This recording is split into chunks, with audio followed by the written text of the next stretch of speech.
ओम श्री गुरुभ्यो नमः। हरिः ओम पार्थाय प्रतिबोधितां भगवता नारायणेन स्वयं व्यासेन ग्रथितां पुराणमुनिना मध्ये महाभारतम् अद्वैतामृतवर्षिणीं भगवती अष्टादशाध्यायिनीं अम्ब त्वामनुसन्दधामि भगवद्गीते भवद्वेषिणीं। नमोऽस्तु ते व्यासविशालबुद्धे पुल्लारविन्दायतपत्रनेत्र येन त्वया भारततैलपूर्णः प्रज्वालितो ज्ञानमय प्रदीपः प्रपन्नपारिजाताय स्तोत्रवेत्रैकपाणये ज्ञानमुद्राय कृष्णाय गीतामृतदुहे नमः। सर्वोपनिषदो गावः दुर्गा गोपालनन्दनः पार्थो वत्ससुधीर्भोक्ता दुग्धं गीतामृतं महद। वसुदेवसुतं देवं कंसचाणूरमर्दनं देवकी परमानन्दं कृष्णं वन्दे जगद्गुरुं। भीष्मद्रोणतटा जयद्रथजला गान्धारनीतोत्पला शल्यग्राहवती कृपेण वहने कर्णेन वेलाकुला अश्वत्थामविकर्णघोरमकरा दुर्योधनावर्तिनी सोत्तीर्णा खलु पाण्डवैरणनदी कैवर्तककेशवः पाराशर्यवशः सरोजममलं गीतार्थदं गोतटं नानाख्यानकेसरं हरिकथा सम्बोधनापूरितं लोके सज्जनसम्पदैर्हरः प्रीयमाणमुदा भूयात् भारतपङ्कजं कलिमल प्रध्वंसिनं श्रेयसे। मूकं करोति वाचालं पङ्गुं लङ्घयते गिरिं यत्कृपातमहं वन्दे परमानन्दमाधवम्। यं ब्रह्मा वरुणेन्द्ररुद्रमरुतः स्तुन्वन्ति दिव्यैस्तवैः वेदैः साङ्गपदक्रमोपनिषदैः गायन्ति यं सामगाः ध्यानावस्थिततद्गतेन मनसा पश्यन्ति यं योगिनः यस्यान्तं न विदुःसुरासुरगणाः देवाय तस्मै नमः। ॐ सहना भवतु सहनौ भुनक्तु सह वीर्यं करवावहै तेजस्विनावधीतमस्तु मा विद्विषावहै। ॐ शान्ति शान्ति शान्ति। અધ્યાય બીજો, શ્લોક 47. કર્મણ્યેવાધિકારસ્તે મા ફલેષુ કદાચન મા કર્મ ફલ હેતુર્ભૂઃ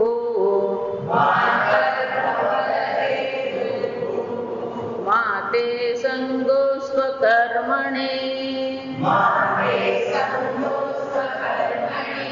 યોગસ્થઃ કુરુ કર્માણિ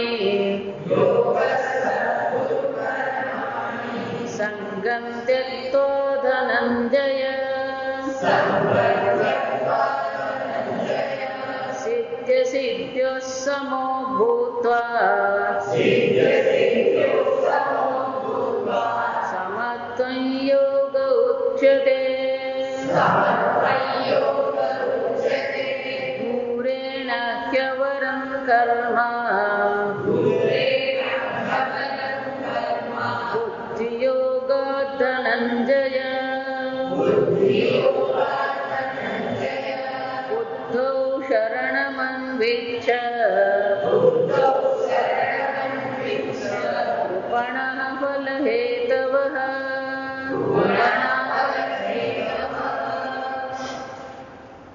કર્મ અને જ્ઞાન. ભગવાન સ્પષ્ટપણે કર્મની નિંદા કરે.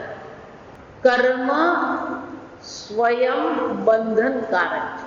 કર્મણા બધ્યતે જંતુ. કર્મ બંધનકારક છે તો આપણે શું કરીએ? કર્મ છોડી દઈએ. પણ છૂટી શકે નહીં. કર્મ છૂટી શકે એમ નથી. સમજજો. પણ મનમાં એ પ્રકારનો નિશ્ચય થવો જોઈએ, આ કર્મ બંધનકારક છે. ભગવાન સ્પષ્ટપણે આપણને દર્શાવે છે કે આ કર્મ, અર્જુન, જન્મ કર્મ ફલ પ્રદાન. આ જન્મ કર્મને શું કરતું રહે છે? ચાલુ રાખનાર છે, આપનાર છે. દવા લઈએ ને, કોઈ પણ દવા, માથું દુખે એટલે પેલું ક્રોસિન લઈએ, તાવ આવે એટલે ક્રોસિન લઈએ. તાવ ઉતારવા માટે ક્રોસિન લીધી આપણે, પણ આપણને એ પણ ખબર છે કે આ ક્રોસિન શું છે? દવા છે જ એટલું નહીં, પણ ક્યાંક ને ક્યાંક શરીરમાં શું કરે છે? એની આડ અસર તો છે જ. એની આડ અસર આપણને થવાની જ છે. તો પેલો તાવ ઉતારવા માટે ક્રોસિન લેવી પડે. આપણે ગુજરાતીમાં શું કહીએ? લેવી પડે. એમ કર્મ તો બંધનકારક જ છે. કર્મ આપણને કોઈ રીતે નહીં થાય. કર્મ તો બંધનકારક જ છે, પણ કર્મ છોડી શકીએ એમ નથી આપણે. તો ભગવાન આપણને ઉપાય દર્શાવે છે કે કર્મ તમે છોડી શકશો નહીં, તો પછી એ કર્મ કરતી વખતે કરવું શું? એટલે ભગવાન આપણને, આપણે ગઈ વખતે જોઈ ગયા મહિને આપણે જોયું, યાવાન અર્થ ઉદપાન. ઉદપાન આ પાણી પીવા માટેનું જે જળાશય છે, એ તળાવ હોય, કૂવો હોય. પહેલાના જમાનામાં આ નદીનું પાણી પણ જ્યારે સુકાઈ જાય, અને વેણ એકદમ સાંકડો બની જાય. પાણીનું વેણ હોય પણ શું હોય? ઓછું હોય. ત્યારે એ નદીમાં પણ કૂવા બનાવવામાં આવતા. તો પેલો નદીમાં કૂવો બનાવ્યો હોય, તળાવ હોય, કૂવો હોય, કોઈ પણ જળાશય હોય, ઉદપાન, એ પાણી આપણને ક્યાં સુધી ઉપયોગી છે? યાવાન અર્થ ઉદપાન. અર્થ એટલે પ્રયોજન, કે આ પાણી ક્યાં સુધી આપણને ઉપયોગી થાય? તાવાન સર્વેષુ વેદેષુ. બધે જ જો પાણી થઈ ગયું, નદીમાં પૂર આવી ગયું, તો પેલો નદીમાં હોડીમાં બેસીને એનો કૂવો શોધવા જવાનો નથી. કેમ? પાણી સર્વત્ર જ છે. એ જ રીતે આ આત્મા તત્વ કેવું છે? સર્વવ્યાપી છે. જો આ સમજો, અવિનાશી તુ તદ્વિદ્ધિ યેન સર્વમિદં તદં. આત્મા તો સર્વવ્યાપી આત્મા છે. જેણે એકવાર આ આત્મા સર્વવ્યાપી છે, આત્મા જ આનંદ સ્વરૂપ છે, એ જેણે જાણી લીધું. જ્યાં સમજો, સર્વવ્યાપી જાણવાથી કઈ પત્તો નહીં લાગે. આ સમજો, હું આનંદ સ્વરૂપ છું. જ્યાં સમજો કે છેવટે આપણે જે શોધીએ છીએ, શું શોધીએ છીએ?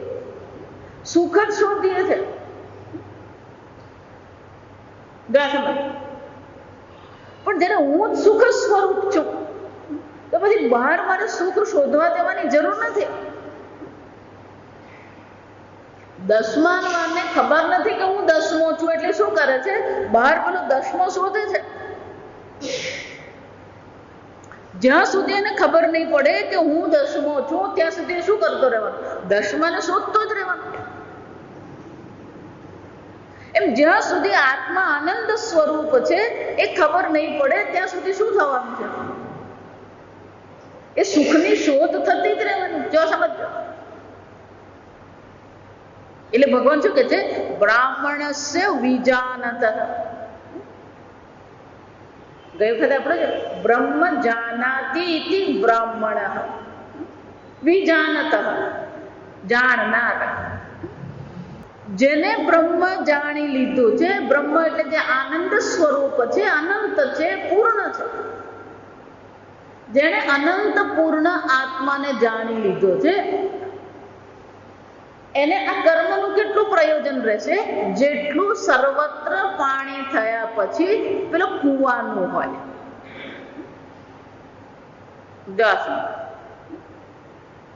યાવાન અર્થ ઉદપાન.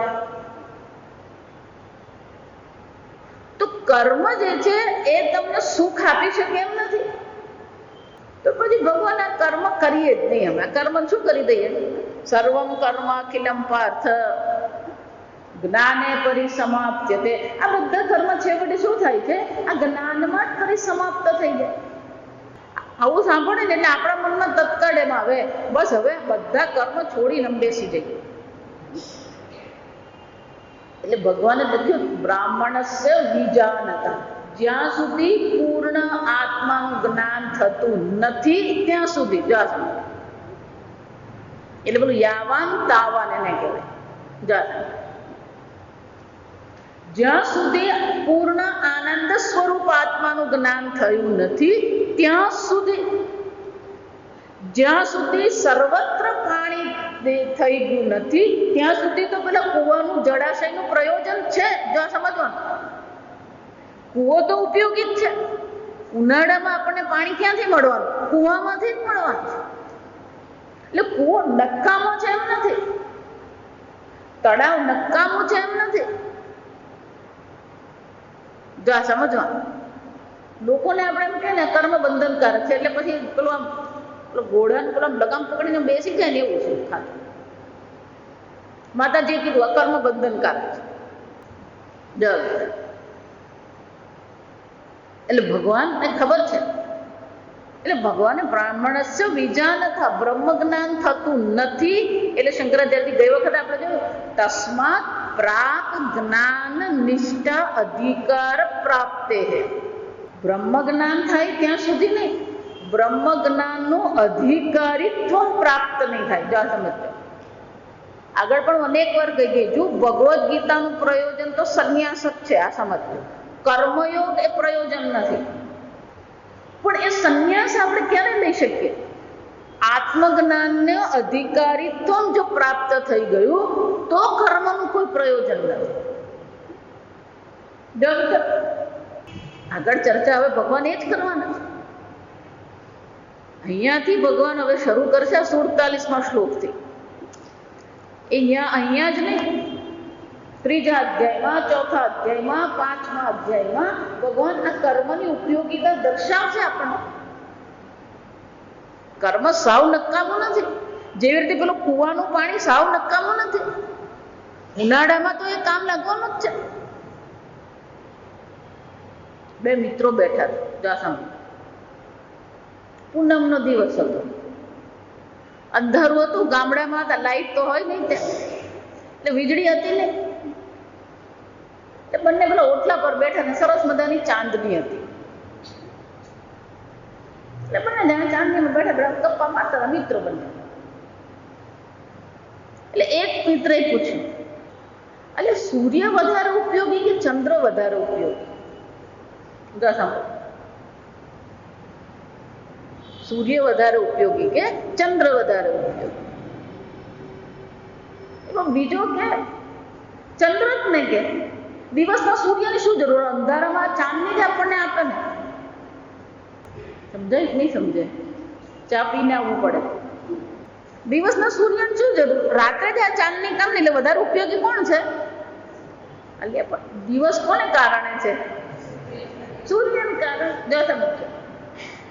સમજો તો સૂર્ય અને ચંદ્ર જે છે એને કમ્પેરિઝન કહેવાય. સરખામણી થઈ શકે? કોઈ સરખામણી નહીં. જો સમજો. અને છેવટે ચંદ્રમાં પણ આપણને જે પ્રકાશ આપી રહ્યો છે એ ચંદ્રમાનો પોતાનો પ્રકાશ તો છે જ ને. ચંદ્રમાં પણ જે આપણને પ્રકાશ આપે છે કયો છે? સૂર્યનો પરાવર્તિત પ્રકાશ છે. એટલે મૂળ પ્રકાશનો સ્ત્રોત તો સૂર્ય જ છે. પણ ચંદ્રમાં પણ સાવ નકામો તો છે જ ને. કેમ? રાત્રે આપણને પ્રકાશ આપે છે. જો સમજવાનું, ભલે મૂળ સ્ત્રોત સૂર્ય હોય પણ રાત્રે તો આપણને પ્રકાશ કોના દ્વારા મળી રહ્યું છે? ચંદ્ર દ્વારા. એટલે ચંદ્ર સાવ નકામો પણ નથી, એમ કર્મ સાવ નકામો નથી. જેમ પેલું તળાવ હોય, કૂવો હોય, એનું પાણી ખરેખર તો ઉનાળામાં જ પાણી જોઈએ. જો આ વિચારી જોઈએ, પાણીનો ખરેખર ઉપયોગ તો આપણને ઉનાળામાં જ પડતો હોય, અને ત્યારે ખરેખર કોણ ઉપયોગી થાય? પેલું તળાવનું પાણી, કૂવાનું પાણી કામ આવવાનું આપણે. એટલે ભગવાન એમ નથી કહેતા કે કૂવો નકામો છે. કૂવો નકામો ક્યારે થાય છે? સર્વત્ર સંપૃતોદકે, જ્યારે સર્વત્ર પાણી થઈ જાય ત્યારે. જો સમજો, આ ભગવદ્ ગીતામાં લોકો બહુ મોટી મોટી ભૂલો કરી રહ્યા છે, અને શરત કહેવાય સર્વતઃ સંપ્લુતોદકે. જો સમજો, સંપ્લુતોદકે એમ છે ને. અને સતી સપ્તમી. સતી સપ્તમી એટલે શું થાય? કે જ્યારે અને ત્યારે. જ્યારે સર્વત્ર પાણી છે ત્યારે કૂવાનું પાણીનો અર્થ કોઈ નથી.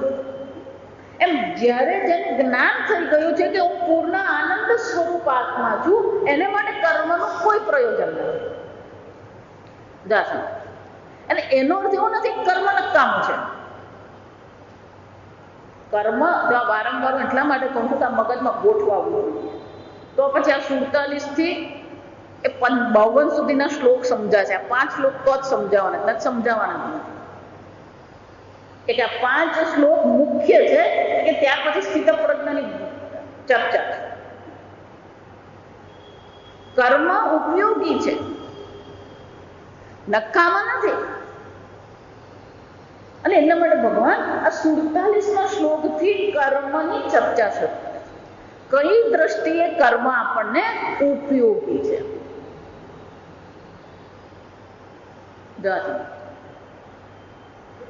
એટલે કર્મ ઉપયોગી છે એ દર્શાવતા પહેલા બરાબર સાંભળો. ભગવદ્ ગીતાના શ્લોક આમ તમે જુઓ ને તો કોઈ સંબંધ દેખાય નહીં. આ સમજ. ઉપનિષદ કેવું છે? આમ સરળ ચાલતું રહે.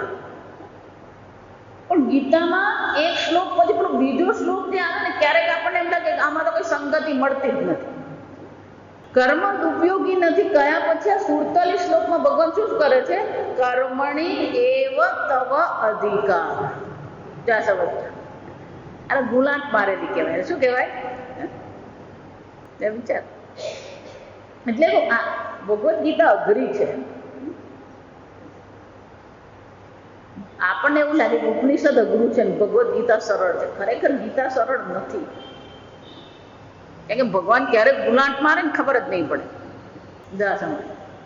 એટલે કર્મ આનંદ સુખનું પ્રયોજન નથી, કર્મ બંધનકારક છે અર્જુન.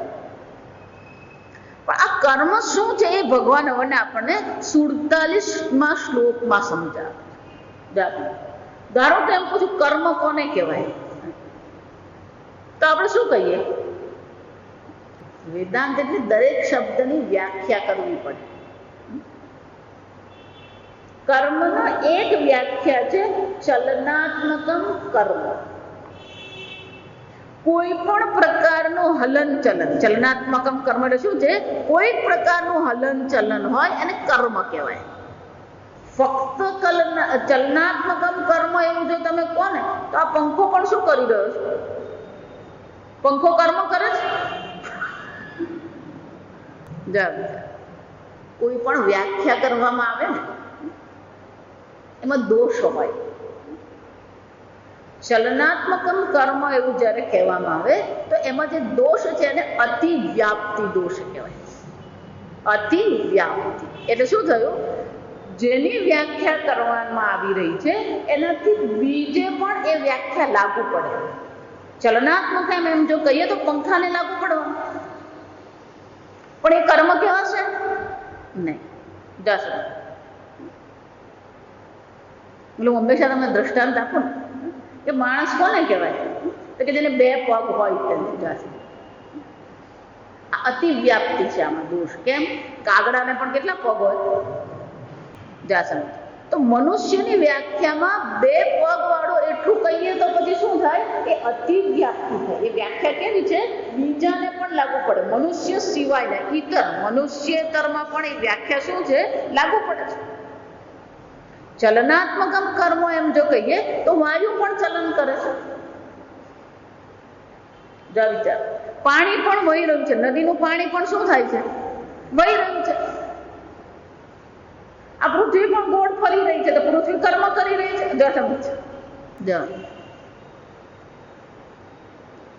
એનો અર્થ શું થયો? ચલનાત્મકમ કર્મ બરાબર છે, પણ એમાં પેલી અતિવ્યાપ્તિ છે. દાસા પટેલ એટલે પેલો બીજો કંઈક નહીં. ચલનાત્મકમ કર્મ તો જરૂરી જ છે, ચલન તો છે કર્મમાં, પણ એમાં આટલું એક ઉમેરી લઈએ. એટલે શું ઉમેરવાનું?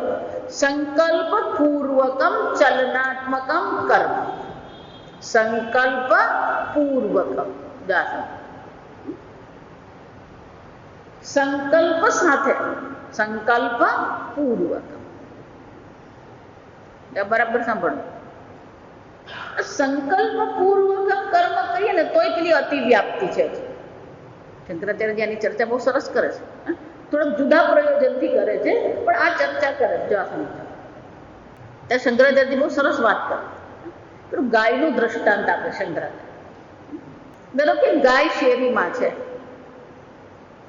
એની સામે એક વ્યક્તિ ઊભી છે જેના હાથમાં લીલું ઘાસ છે. શંકરાચાર્ય ત્યાં કહ્યું આપણે હરિત પાણી, હરિત તૃણ પાણી, લીલું તાજું ઘાસ લઈને, તૃણ એટલે ઘાસ, પાણી એટલે જેના હાથમાં છે, પિનાક પાણી એટલે કે જે ભગવાનના હાથમાં પિનાક છે, એમ હરિત તૃણ પાણી.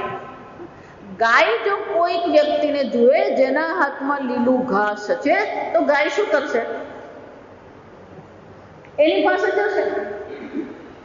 જ્યાં ગાય એની પાસે ગઈ, જો એ ઘાસનો પૂડો ફેંકી દેશે અને હાથમાં લાકડી લેશે તો હરિત તૃણ પાણીમાંથી દંડ પાણી થઈ ગયો. કોણ થઈ ગયો? એ દંડ પાણી. તો ગાય શું કરશે? લીલા ઘાસ જોઈને ગાયે નક્કી કર્યું આ મારું અનુકૂળ છે. ગાયનો સંકલ્પ હશે કે નહીં કે આ શું છે? અનુકૂળ. જ્યાં પેલી લાકડી હાથમાં જોઈ તો સંકલ્પ શું થયો? પ્રતિક. જ્યાં સમજો એક સહજ વસ્તુ છે. અનુકૂળ પ્રત્યે પ્રવૃત્તિ હોય પ્રતિકૂળથી શું હોય? નિવૃત્તિ હોય, સીધી વસ્તુ. પણ જ્યાં સુધી અનુકૂળ અને પ્રતિકૂળનો નિશ્ચય નથી થતો, સંકલ્પ નહીં થાય, ત્યાં સુધી નિવૃત્તિ પ્રવૃત્તિ નહીં થાય. સીધી વસ્તુ.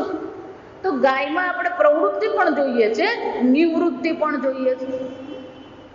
આપણો કૂતરો હેરાન કરતો હોય, એને ખરેખર પથ્થર મારવાની જરૂર જ નથી. આ સમજ. ખાલી તમે અચાનક જ આમ વાંકા વળો ને હાથ આમ કરો ને પછી આમ હાથ ફેરવો, તમારે હાથમાં પથ્થરો લીધો પણ નથી તમે, તો કૂતરો શું કરવાનું? એક જ વાર, બીજી વાર એને ખબર પડી જાય. આ સમજ. કૂતરાએ પણ સંકલ્પ કર્યો ને કે આ અનુકૂળ છે ને આ પ્રતિકૂળ છે. થયો ને સંકલ્પ? આ અનુકૂળ છે, સંકલ્પથી જ પ્રવૃત્તિ થઈ. આ પ્રતિકૂળ છે, સંકલ્પ થયો પછી શું થઈ? નિવૃત્તિ થઈ. તો ગાય હોય, કૂતરો હોય, કાગડો હોય, જો સમજ, એ પણ ત્યાં કરે છે સંકલ્પ પૂર્વકમ ચલનાત્મકમ. તો એને કર્મ કહી શકાય?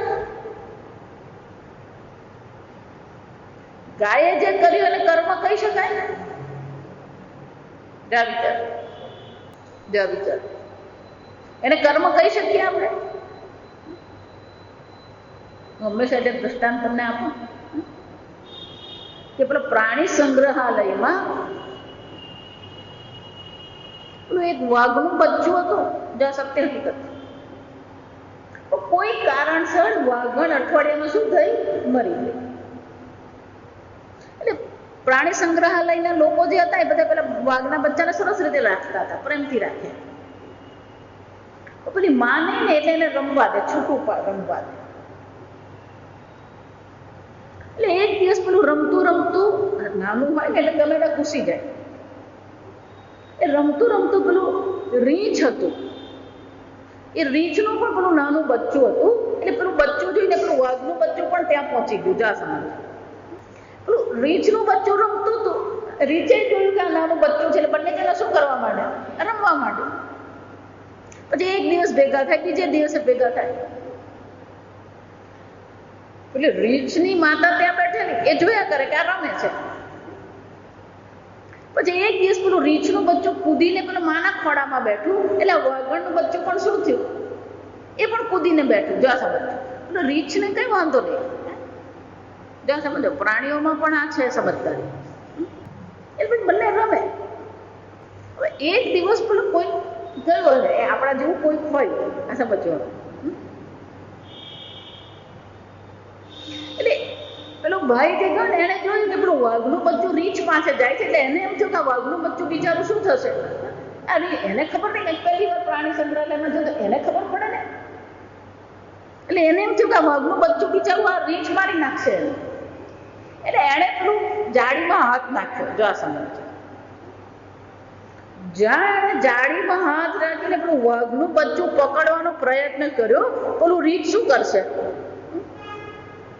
પેલું રીંછે એવો કૂદકો માર્યો ને એવી ત્રાડ પાડી કે પેલો બિચારાને ખબર જ નહીં પડી શું કરવું. એટલે રીંછને એમ થયું કે શું થાય છે, આ વાઘના બચ્ચાને શું કરશે? કોઈક પ્રકારે ઈજા પહોંચાડશે અથવા લઈ લેશે. તો એનો શું થયું? આ રીંછ પેલું વાઘના બચ્ચાને શું કરી રહી છે? એનું પાલન પોષણ કરે છે, એની રક્ષા કરે છે. તો આ રીંછ જે કરી રહ્યું છે એનું પુણ્ય એને મળશે. બરાબર સાંભળજો, વાઘના બચ્ચાને રાખવાનું પુણ્ય રીંછને મળશે.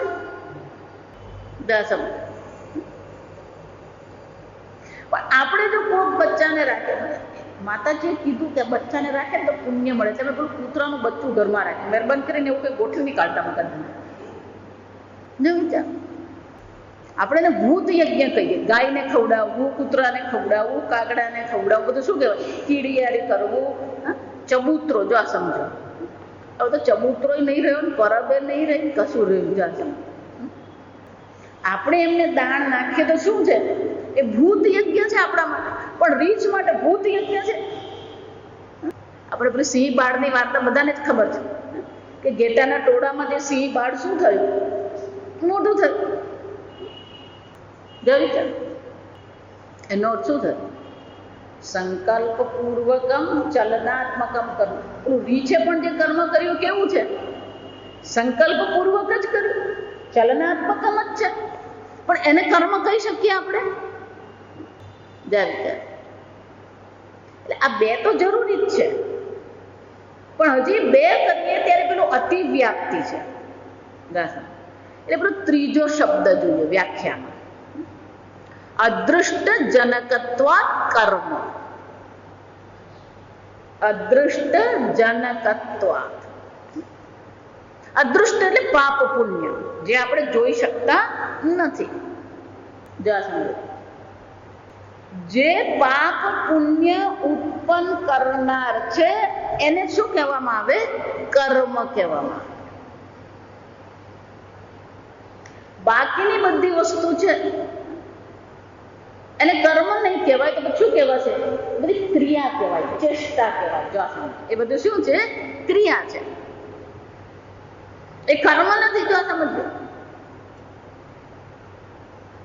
એટલે અંગ્રેજીમાં છે ને ગરબડ થાય, એટલે ક્રિયાનો અનુવાદ એક્શન થાય અને કર્મનો અનુવાદ પણ શું થવાનું? એક્શન જ થાય. જો વિચાર, એ લોકોને બધું બીજું છે નહીં શબ્દ. તો મનુષ્ય જે કર્મ કરે છે એ કર્મને કારણે શું થાય છે? અદૃષ્ટ જનકત્વ. એટલું અદૃષ્ટ ઉત્પન્ન થાય, પાપ અને પુણ્ય. પણ આવું કેવી રીતે થયું? રીછ કરે તો પાપ પુણ્ય નહીં થાય, મનુષ્ય કરે તો પાપ પુણ્ય થાય. એની પાછળનું કારણ શું છે? એ પણ કરી જ રહ્યા છે. એટલે ભગવાન અહીંયા કહે, જો આની સંગતિ છે, સમજો. કર્મણી એવ તવ અધિકાર. એક મનુષ્ય છે, તવ એટલે મનુષ્ય. અર્જુનને ભગવાન અહીંયા સંબોધન કરી રહ્યા છે, એટલે તવ કીધું. તવ એટલે તારો. પણ તારો એનો અર્થ શું થયો? દરેક મનુષ્ય. કર્મણી એવ તવ અધિકાર. અર્જુન, આ કર્મ બાબતે તને અધિકાર છે, સ્વતંત્રતા છે. અધિકાર કોને કહેવાય? સ્વતંત્રતા. કર્મમાં મનુષ્યને સ્વતંત્રતા છે. પ્રાણીઓને સ્વતંત્રતા છે? પ્રાણીઓ કેવા છે? એ કુદરતી સહજ જે એમને પ્રયોજન જે છે એ સહજ પ્રયોજનથી ચાલે છે. વિચાર, ગાયને પેલું લીલું ઘાસ અને દંડ જોઈને એ કરશે પ્રવૃત્તિ નિવૃત્તિ. પણ ગાયની સામે તમે ઘાસ મૂકો અને ગાયની સામે તમે માંસનો ટુકડો મૂકો તો શું કરશે? ગાય એવું વિચારે, ચાલો આજે ચાખી તો લે, કેવું લાગે જરાક. આજકાલ કરે જ છે બધા જુવાનિયા, કોઈ બાકી નથી. સમજો, શહેરોમાં જાઓ, બધું ફેશન થઈ ગયું. તો ગાય એવું કરશે? જો વિચાર, ગાય તો કોને પકડવાનું છે? ઘાસ જ ખાય. અને સિંહને ઘાસ આપ્યું, ઘાસ ખાવાનું. સિંહ શું ખાવાનું? માંસ જ ખાય. જો વિચાર, એનો અર્થ શું થયો? સિંહ કે ગાય કે અન્ય પ્રાણીને કોઈ સ્વતંત્રતા છે ખરી? એમનું જે પ્રકારે આયોજન કરવામાં આવ્યું છે એ જ પ્રકારે શું કરે છે? એ પ્રવૃત્તિ કરે. જો સમજો, એને અંગ્રેજીમાં કહે પ્રોગ્રામ. એ બધા કેવા છે? એનું પ્રોગ્રામ છે, પૂર્વ આયોજન થઈ ગયું. ગાય કેવી હોય, સિંહ કેવો હોય, વાઘ કેવો હોય, સાપ કેવો હોય, એ બધાનો સ્વભાવ જેને આપણે કહીએ. એક મનુષ્ય છે એની મુશ્કેલી. એ ક્યારે વાઘની જેમ બોલે, ક્યારે ગાયની પેલા નાગની જેમ તૂફાણો મારે, ક્યારે પેલા શિયાળની જેમ લુચ્ચાઈ કરી જાય, એ ખબર પડે જ નહીં. સમજો, જો વિચારે, ભગવાને બધાને એક સરખા આયુષ્ય આપે. જો આ સંભાળ, ગાય હોય, કૂતરો હોય, ગધેડો હોય, ઘોડો હોય, મનુષ્ય હોય, બધાને ભગવાને શું કરેલું? એક સરખું આયુષ્ય આપે. પણ મનુષ્ય જે છે એને એનું આયુષ્ય ઓછું પડ્યું. જો આ સમજો, એને એનું આયુષ્ય શું થયું? ઓછું પડ્યું. હજી પેલો ગધેડો છે, બળદ છે, એ બધા ભગવાન કે ભગવાન હવે આટલા બધા વર્ષ અમારે મજૂરી કરવાની, 40 વર્ષ, આ ભગવાન અડધા ઓછા કરી દો. એટલે પેલું બળદ છે, ગધેડો છે, એ બધાને 20 વર્ષ ભગવાને શું કર્યા? ઓછા. પણ મનુષ્ય કે ભગવાને મને આપી દો, એટલે ભગવાન શું કર્યું? 20 પેલા મનુષ્યને આપે. પેલો ઘોડો કે ભગવાન મને વધારે છે, એટલે ભગવાન કે તારા ઓછા કરે. મનુષ્ય કે ભગવાન મને આપો, એટલે ભગવાને એને આપો. એટલે પછી કૂતરાના 20 વર્ષ, પછી પેલા ગધેડાના 20 વર્ષ, પછી પેલા બળદના 20 વર્ષ, પછી ઘોડાના 20. આ બધા કોને મળી ગયા? પેલો મનુષ્ય. આ મનુષ્યને જોઈએ ને એવી જ હાલત છે. પેલો જુવાન હોય ને આખો દિવસ પેલો ઘોડાની જેમ દોડતો જ ફરતો હોય. એને ઊભો રાખે તો એની પાસે શું છે? ટાઈમ છે જ નહીં મળે.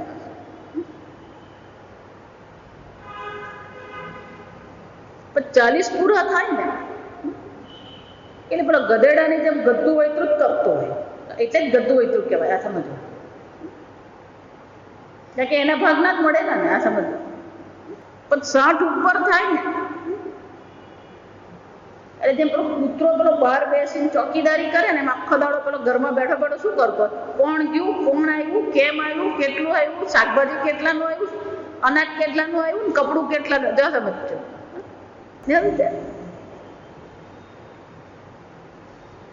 એ બધા લક્ષણ દેખાય. અને શું કહેવાય?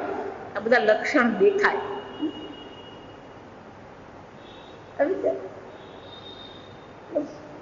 એક મારો મિત્ર મને કે ડુક્કરના 20 મળેલા. આ સાંભળજો કેમ? આખો દાડો ખા જ કરતો હોય. ભગવાન અહીંયા મનુષ્ય જીવનની એક અદ્ભુત વાસ્તવિકતા પ્રગટ કરે છે કે અર્જુન, તું મનુષ્ય છે. અને જો તું મનુષ્ય છે તો કઈ વાસ્તવિકતા છે? કર્મણી એવ તવ અધિકાર. તને કર્મની સ્વતંત્રતા છે. કોઈ પણ ગીતાનું પુસ્તક ખોલો ને, આ વાક્યનો અર્થ શું લખેલો? કર્મ કરો, ફળની અપેક્ષા રાખો નહીં. આ પીળો ગલગોટો છે. જો સમજો, થોડુંક વ્યાકરણ ખબર હોવી જોઈએ. અનેક પ્રકારના વાક્યો હોય. આ પીળો ગલગોટો છે એવું જ્યારે હું વાક્ય બોલું અથવા હું વાક્ય એવું કહું, લે આ ગલગોટો લઈ જા.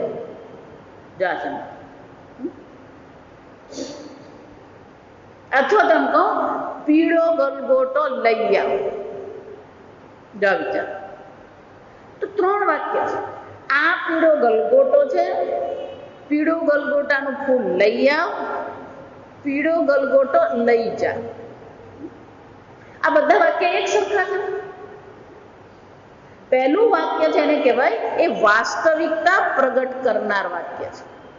આ પીળા રંગનો ગલગોટો છે શું કહેવાય? વાસ્તવિકતા પ્રગટ કરે. પીળો ગલગોટાનું ફૂલ લઈ આવ એટલે આદેશાત્મક કહેવાય.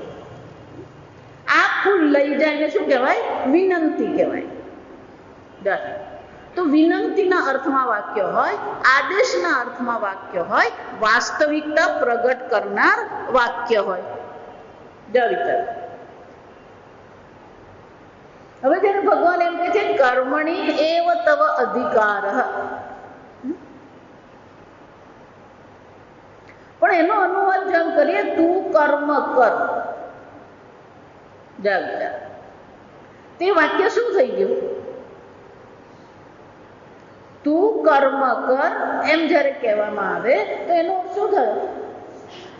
આદેશ છે, કર્મ કર. પણ એક એક શબ્દને જો પકડીને આપણે જોઈએ, કર્મણી એટલે કર્મ બાબતે, વિષય સપ્તમી કહેવાય. તવ તારો અધિકાર એવ, તારો કર્મમાં અધિકાર છે. તો આ વાક્ય કેવું થયું? આદેશ છે, વિનંતી છે? નહીં, એ વાસ્તવિકતા પ્રગટ કરે. કર્મ બાબતે તને અધિકાર છે, એટલે કે સ્વતંત્રતા છે. મા ફલેષુ કદાચ, કર્મફળ બાબતે તને કોઈ સ્વતંત્રતા નથી, કર્મમાં તને સ્વતંત્રતા છે. જો આ સમજ, એનો અર્થ શું થયો? કર્તુમ શક્ય, અકર્તુમ શક્ય, અન્યથા વા અરે કર્તુમ શક્ય. કરી શકે, ન પણ કરે, બીજી રીતે પણ કરી શકે. આને સ્વતંત્રતા કરે. ગાય ઘાસ પણ ખાય, માંસ પણ ખાય, એવું છે? સિંહ માંસ પણ ખાય, ઘાસ પણ ખાય, એવું છે?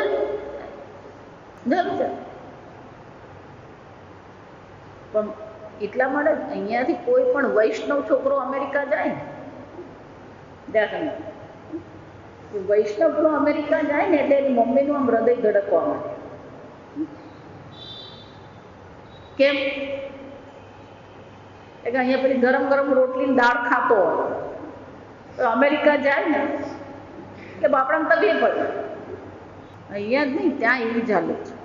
એટલે ઘરમાં છોકરાઓ રહેતા ને ત્યાં સુધી બધું મમ્મી ખવડાવતી હોય, પણ જ્યાં કોલેજમાં ભણવા માટે જાય, હોસ્ટેલમાં રહેવા જાય એટલે બધા મમ્મી, તાની મમ્મીને આમાં જ થતું હોય, જો ભાઈ સાચવીને ખાજે, આપણે ભૂખા રહેવાનું, પણ આવું ગમે તેમ ખાઈ નહીં લેવાનું.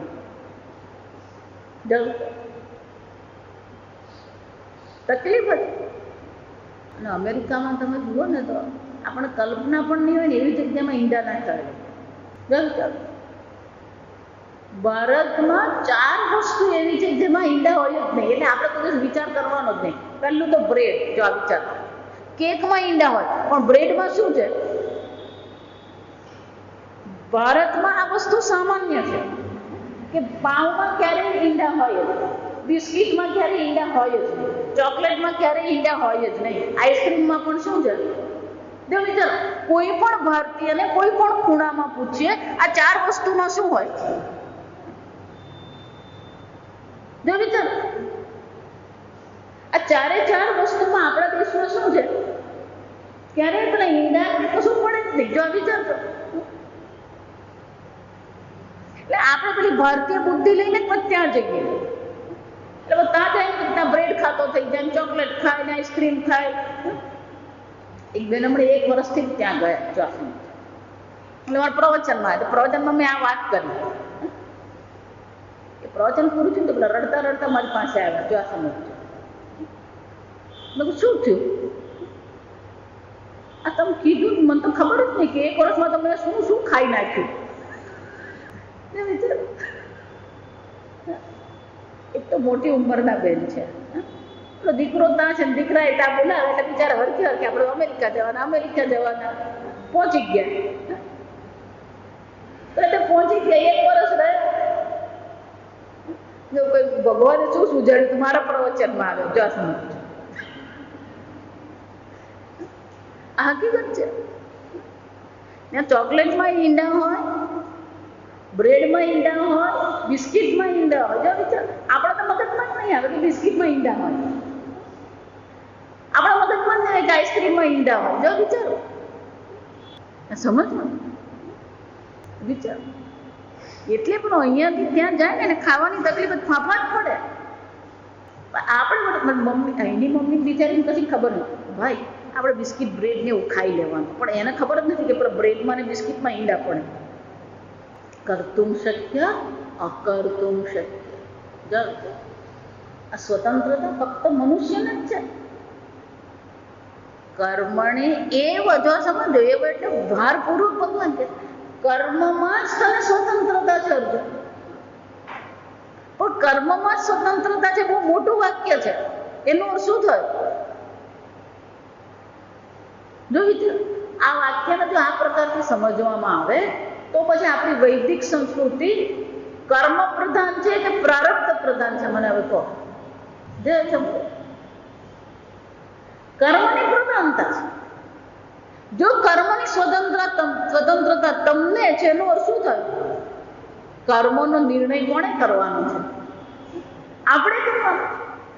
હું એટલા માટે તમને વારંવાર કહું કે તમારો દિવસ કેવી રીતે પસાર થાય ને તમારા પર આધારિત છે. એમ માનતા નહીં ગાડે કામવાળી નહીં આવીને તો મહેમાન આવ્યા તો આમ થઈ ગયું. ભગવાન અહીંયા ઘડી તમારા જીવનની એક સૌથી મોટી વાસ્તવિકતા તમને પ્રગટ કરતા કહે છે કર્મની સ્વતંત્રતા છે તમને. અને જો તમને સ્વતંત્રતા છે તો એનો અર્થ શું થયો? નિર્ણય ભગવાન કરવાનો છે.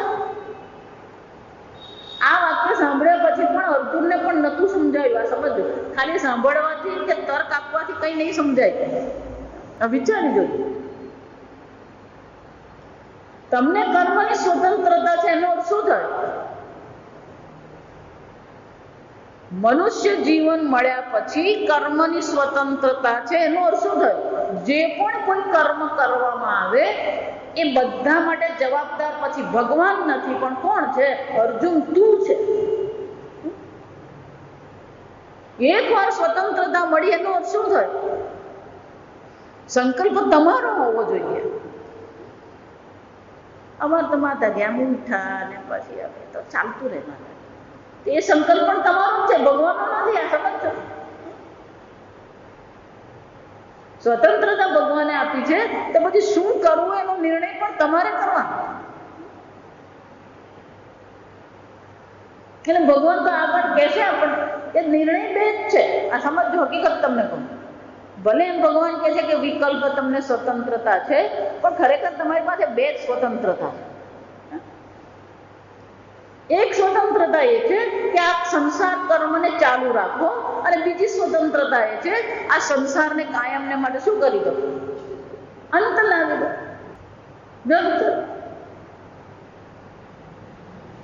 પણ બધું અમારા હાથમાં થોડું હોય. જાતનું તમારા જ હાથમાં છે. હકીકત કહું તો ભગવાન અહીંયા કહી રહ્યા છે કર્મણી એવ તવ અધિકાર. કર્મમાં તમને અધિકાર છે. આ સમજો. નિર્ણય તમારે કરવાનો છે કે તમારો દિવસ કેમ પસાર થાય. નિર્ણય તમારે કરવાનો છે કે તમારે કયું કર્મ કરવું છે. કોઈ એવું મને કહી નહીં શકે કે અમારી પાસે ટાઈમ જ નથી. એની પાસે પિક્ચર જોવાનો ટાઈમ છે, ટીવી જોવાનો ટાઈમ છે, ગપ્પા મારવાનો ટાઈમ છે, લગ્નમાં જવાનો ટાઈમ છે, બધો ટાઈમ છે. પણ જ્યાં માળા કરવાનું કહીએ ને ગીતા વાંચવાનું કહીએ તો શું કે વિચાર ઓટલા પર બેઠા બેઠા ગપ્પા માર્યા કરે. વિચારી. પણ સત્સંગમાં આવવાનું કહીએ ને તું જા, એ તો મારું કામ નહીં. વિચાર. અને કોઈ પેલું જુવાનીઓ આવતી હવે અત્યારથી હું સત્સંગ કરવાનું બે એ તો કર્મની સ્વતંત્રતા વેડફેક છે. પેલો જે ઉપયોગ કરતો એને પણ શું કરાવે? વિચાર. અને એ બધા લોકો એવું માનતા કે અમારે જેવું બુદ્ધિશાળી કોઈ નહીં જાત. એટલે એક બીજા ભાઈ મને નવરા હોય ને એ સત્સંગમાં જાય. જો આ સમજ લોકોને કેવા કેવા પ્રકારના લોકોના મનમાં વિચારો. સત્સંગ કરવો ને એ પણ તમારી પાસે વિકલ્પ છે. ભોગ કરવો કે સંકલ્પ સત્સંગ કરવો એની સ્વતંત્રતા કોની પાસે? તમારી પાસે છે. આ સમજો.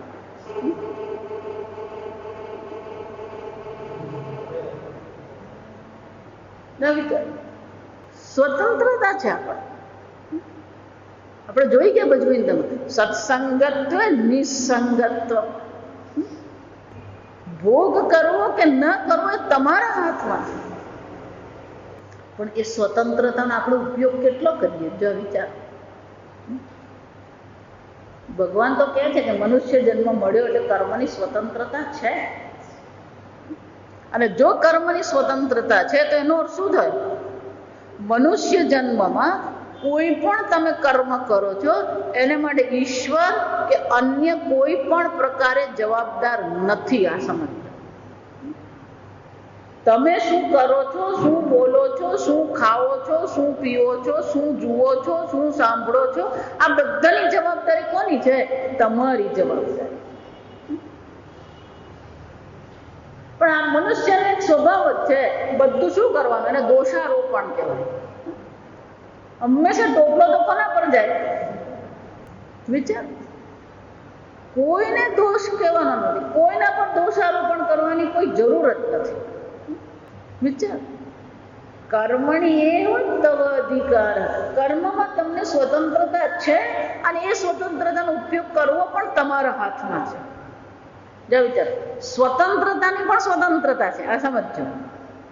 કર્મની સ્વતંત્રતા છે, પણ એ સ્વતંત્રતાનો સદુપયોગ કરવો કે દુરુપયોગ કરવો એ પણ કોના હાથમાં છે? તમારા હાથમાં છે. એકવાર મનુષ્ય શરીર મળ્યું પછી એ મનુષ્ય શરીરનો ભોગમાં તમે ઉપયોગ કરો કે યોગમાં તમે ઉપયોગ કરો, એ કોના હાથમાં છે? તમારા હાથમાં છે. આ સમજો. આપણે બાપુ ખાઈ પીને પડી રહ્યા, માતાજી ઉબાડ્યું ખાધું. 70 નો થયો હોય, જો વલસાડમાં જ રહેતો હોય તો અત્યાર સુધીમાં કેટલા મણ ઉબાડ્યું ખાઈ નાખ્યું. વિચાર. આને ભોગ બુદ્ધિ કહેવાય. આને શું કહેવાય? ભોગ બુદ્ધિ. આ ભોગ બુદ્ધિ એટલી બધી પ્રબળ છે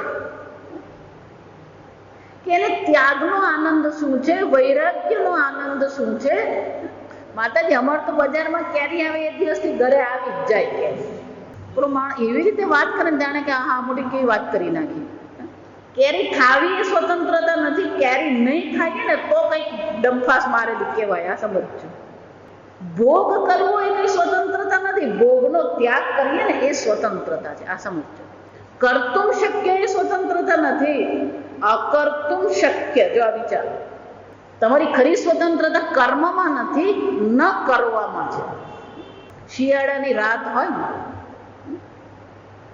ઠંડી બરાબર પડતી હોય, શેરીમાં કૂતરું સૂતું હોય અને નળિયું ખસવાનો અવાજ આવે, કૂતરું શું કરવાનું? મને કહો, કૂતરાને ન ખસવાની સ્વતંત્રતા છે? એના કરતા બીજું દ્રષ્ટાંત. ભૂલમાં જો કોઈ ગધેડાની પાછળ ઊભો રહી ગયો તો શું થવાનું? મને કહો, ગધેડાને લાત ન મારવાની સ્વતંત્રતા છે? ગધેડો એવું વિચારશે ચાલો આજે તો લાત નથી મારવી. વિચાર. પરિસ્થિતિ ઊભી થઈ એટલે પ્રાણીઓ શું કરવાના? એ કરવાના જ ક્રિયા. પણ એક મનુષ્ય જ છે જે શું કરી શકે? આગળ કીધું ને, ગધેડાના 20 વર્ષ છે, ઘોડાના 20 વર્ષ છે, કૂતરાના 20 વર્ષ છે. જો સમજો. એ પેલા સંસ્કાર જાગૃત થાય ખરા, એટલે મનમાં તો એમ જ થાય કે એક લાત મારી દઉં. જો સમજો. તો મને કહો, લાત મારવી સ્વતંત્રતા કે પોતાને લાત મારતા અટકાવવું સ્વતંત્રતા છે? સમજાય છે કઈ?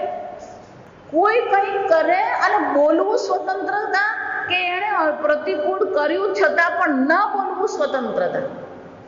આ સમજો. સમજવાનું. કર્તુમ શક્ય એ સ્વતંત્રતા નથી, અકર્તુમ શક્ય એ સ્વતંત્રતા છે.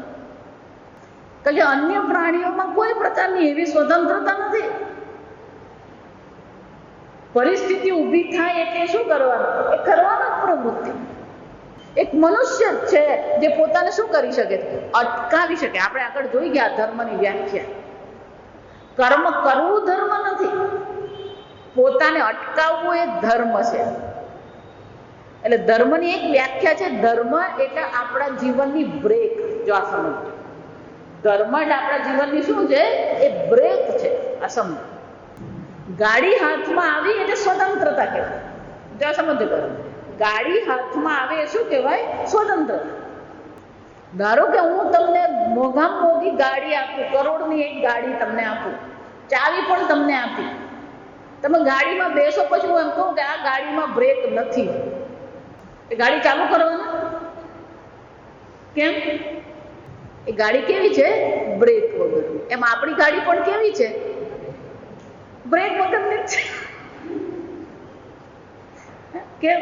પેલું સામે બટાકા વડા પડા ખાઈ કાઢ્યો, પેલા એ કઈ કીધું એટલે બોલી નાખ્યું. જો વિચાર, આ બ્રેક એટલે અકર્તુમ શક્ય. સમજો, બ્રેક એટલે શું છે? અકર્તુમ શક્ય. વિચાર માતાજી, પણ અમુક બાબતમાં બ્રેક હોય પણ અમુક બાબતમાં નહીં હોય. આ ક્રિકેટ હોય ને તો પછી બ્રેક નહીં લાગે. માતાજી, આ સિરિયલ આવે ને તો બ્રેક નહીં લાગે. ન વિચાર, એટલે એ કર્મમાં બ્રેક એમ કહીએ ને, એટલે ફક્ત કર્મ એટલે એક વસ્તુ નથી. આપણા જીવનના અનેક પાસાઓ છે. એ દરેક પાસાઓનું શું કરવું પડે? આપણે પેલી બ્રેક રાખવી પડે. અને એ જ સ્વતંત્રતા છે. જો સમજ, કર્મ કરવું એ સ્વતંત્રતા નથી, પણ કર્મ કરતા પોતાને અટકાવવું એ શું છે? ખરી સ્વતંત્રતા છે. ખાવાની ઈચ્છા થઈ, બોલવાની ઈચ્છા થઈ, જોવાની ઈચ્છા થઈ, ક્યાંક જવાની ઈચ્છા થઈ, આગળ આવશે. બધી ચર્ચા આગળ આવવાની જ છે. ભગવાન અહીંયા બહુ સંક્ષેપમાં કરે છે કે અર્જુન, આ કર્મની સ્વતંત્રતા તને છે. એનો અર્થ શું થયો? મનુષ્ય જીવનમાં તમારા જીવનની લગામ તમારા હાથમાં છે. કોઈને તમે દોષી ઠરાવી શકો નહીં. આ બધા મહાત્માઓના જીવન ચરિત્ર જોયું ને, તેમાં એવું જ છે. મીરાબાઈને એવું નતું કે બધી સ્વતંત્રતા હતી, બેસીને ભજન કર્યા કરતા. મીરાબાઈએ પોતાનું કર્મ કરતા જ હતા. જો વિચાર, ગોપીઓ પણ પોતાના કર્તવ્ય કર્મનું પાલન કરતી જ હતી. રોજના જે કર્તવ્ય કર્મ છે તો બધાને માટે છે. રાજા જનક માટે પણ રાજકર્મ તો હતું જ. મીરાબાઈ એક નવરી થોડી બેઠેલી હતી. જો સમજો, પણ કર્મની સાથે સાથે આ ભોગ પર, વાણી પર, આ બધા પર શું હોવું જોઈએ? એને આપણે સંયમ કહીએ. એટલે શું કહેવાય? સંયમ. આગળ જોઈએ, આત્મવાન ભવ. આમ ભગવાન કહે છે કે અર્જુન, મેં તો આ મનુષ્યને સ્વતંત્રતા આપી જ છે. કર્મમાં શું છે? સ્વતંત્રતા. પણ જોવાનું એ છે કે કેટલી સ્વતંત્રતા આપણા જીવનમાં પ્રગટ થાય છે. જો વિચાર, કાલે આપણે આગળ જોઈશું કે આ સ્વતંત્રતા પ્રગટ કેમ નથી થતી, અથવા સ્વતંત્રતાનો આપણને અનુભવ કેમ નથી થતો. જો કર્મમાં આપણને સ્વતંત્રતા હોય, અધિકાર હોય, તો પછી શું થવું જોઈએ? આપણા જીવનમાં એ સ્વતંત્રતાનો ક્યાંક તો અનુભવ હોવો જોઈએ. પણ આપણે બધાને તો શું લાગી રહ્યું? સ્વતંત્રતા દેખાય છે આપણને. એનો અર્થ શું થયો? ક્યાંક ને ક્યાંક આપણે એવી કઈ ગૂંચવણમાં પડ્યા છે કે આ સ્વતંત્રતાનો આપણે અનુભવ કરી શકતા નથી. તો એ સ્વતંત્રતાનો અનુભવ આપણે કેવી રીતે કરીએ, એ સમજદારી આપણે કેમ કેળવીએ, એ આપણે આવતીકાલે જોઈશું. ઓમ સ્વસ્તિ પ્રજાભ્યઃ પરિપાલયન્તાં ન્યાયેન માર્ગેણ મહિં મહિષાઃ ગોબ્રાહ્મણેભ્યઃ શુભમસ્તુ નિત્યં લોકાઃ સમસ્તા સુખિનો ભવन्तु કાલે વર્ષતુ પર્જન્યઃ પૃથ્વી સસ્યશાલિની દેશોऽયં ક્ષોભરહિતઃ બ્રાહ્મણાः સन्तુ નિર્ભયાः ॐ सर्वेषां स्वस्तिर्भवतु सर्वेषां शान्तिर्भवतु सर्वेषां पूर्णं भवतु सर्वेषां मङ्गलं भवतु सर्वे भवन्तु सुखिनः सर्वे सन्तु निरामयाः सर्वे भद्राणि पश्यन्तु मा कश्चित् दुःखभाग् भवेत् असतो मा सद्गमय तमसो मा ज्योतिर्गमय मृत्युमामृतं गमय ॐ पूर्णमदः पूर्णमिदं